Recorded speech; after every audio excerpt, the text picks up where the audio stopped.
Mula-mula dulu kami berniaga tepi jalan lah. Ikan bakar street ni lah. Tu yang nama dia street tu, ikan bakar street. Tepi jalan lah? Tepi jalan. Saya dengan suami saya dia minat berniaga. Kami duk fikir nak berniaga apa. Nak tambah lagi pendapatan kami kan. Fikir lagi. Dapatlah satu. Berniaga ikan bakar. Asal-asal tu tak ada meja pun. Bungkus je semua. Bungkus, lepas tu dah kuih lama orang rasa okey, makanan okey, ramai orang kan. Kami buka meja, 2 meja, daripada 2 meja, 3 meja. Lepas tu penuh lah tepi jalan tu. Kami berniaga dulu depan IPD Pedah. Lepas dah okey, tengok stabil, kami buka kedai pula. Daripada satu kedai, lepas tu tengok okey, orang pun ramai kan.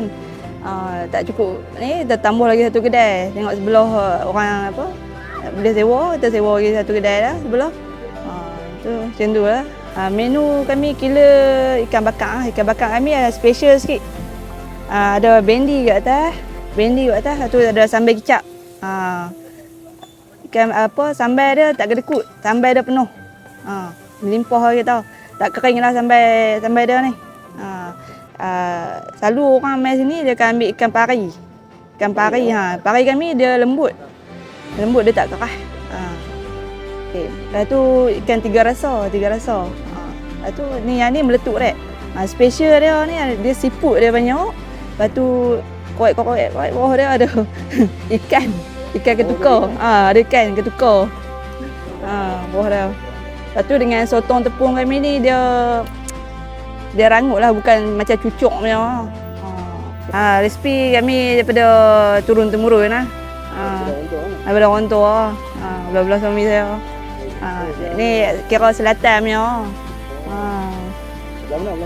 Negeri Sembilan. Negeri Sembilan. Okey, apa ni asal Negeri Sembilan? Saya orang Gurun. Suami saya Negeri Sembilan. Semua masakan Negeri Sembilan? Sambal dia lah. Lepas tu ada yang tu saya olah-olah sikit apa semua. Lepas pilih dulu, timbang apa semua. Apa dah timbang kita bersiang-bersiang kita mai bakar kat depan lah.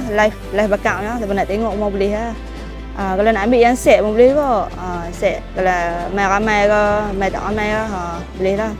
Ikan ada sekat, jenahak, pari, caru, kuka, kerang, sotong.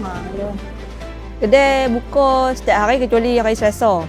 Kami buka pukul 5 sampai pukul 12 malam. Kalau pun nak mai boleh lah, pukul 5 tu dah start dah. Boleh order lah. Kalau nak mai, sebelum mai tu nak booking dulu pun boleh.